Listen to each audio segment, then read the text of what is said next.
কিন্তু এই চাঁদাবাজ ধান্দাবাজদের পরিণতি কি হয়েছে অতীতে দেখেছেন। আমরা যতই পুলিশের পক্ষে বলি, সরকারের পক্ষে বলি, সরকারের মধ্যেও কিছু 2 নাম্বার লোক আছে, পুলিশের মধ্যে এখনো কিছু 2 নাম্বার লোক আছে। আমাদের নেতা কর্মীরা অবিচারের শিকার হবে, অন্যায়ের শিকার হবে, সেটাতেও আমরা আবার বিন্দুমাত্র ছাড় দেব না। আমাদের একজন নেতা কর্মীকে অন্যায়ভাবে যদি কোথাও হয়রানি করা হয়, হেনস্থা করা হয়, সেটার জন্য শক্ত প্রতিবাদ, আপনাদের শক্ত জবাব। অনেক মানুষ আপনাদেরকে প্রলোভন দেখাতে পারে, আরে আমার সাথে আসো, এখানে হাট, এটা বাজার, এটা তুমি চাঁদা তুলবা, এটা দখল করবা। কিন্তু এই চাঁদাবাজ ধান্দাবাজদের পরিণতি কি হয়েছে অতীতে দেখেছেন। প্রধান উপদেষ্টা পুলিশকে শক্ত মেসেজ দিয়েছেন, এক হিসেবে এটা ভালো, কারণ আইন শৃঙ্খলা পরিস্থিতি নিয়ন্ত্রণে আনার জন্য, দেশে স্থিতিশীলতা আনয়নের জন্য পুলিশকে আসলে শক্ত ভূমিকা পালন করতে হবে।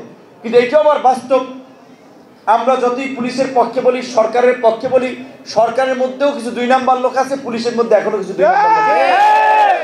সেক্ষেত্রে আপনাদের সাথে যদি কোনো জায়গায় কোনো ধরনের এই জন্য অসৌজন্যমূলক আচরণ, অসহযোগিতার কোনো ঘটনা ঘটে, আপনারা আমাদের সিনিয়র নেতৃবৃন্দকে জানাবেন।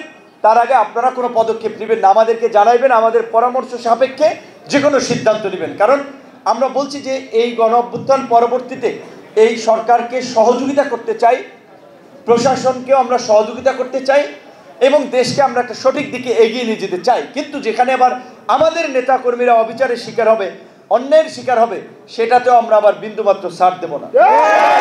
অন্য কোনো দলের নেতা কর্মীরাও যদি আপনাদের সাথে রাজনৈতিকভাবে, ব্যক্তিগতভাবে অনেকের ব্যবসা বাণিজ্য, লেনদেন টেনদেন কেন্দ্রিক একটা ঝামেলা থাকলে সেটা এক ধরনের ঝামেলা, বাট রাজনৈতিকভাবে যদি কোনো ঝামেলা করে, সেটাতেও আমরা কোনো ছাড় দেব না। আমরা অবশ্যই কোনো ধরনের সহিংসতা, সংঘাত, উস্কানির রাজনীতি করতে চাই না, আমরা সেটাকে সমর্থন করি না। কিন্তু আমাদের একজন নেতা কর্মীকে অন্যায়ভাবে যদি কোথাও হয়রানি করা হয়, হেনস্থা করা হয়, সেটার জন্য শক্ত প্রতিবাদ, আপনাদের শক্ত জবাব। সবাই ভালো থাকবেন, সুস্থ থাকবেন। আল্লাহ হাফেজ।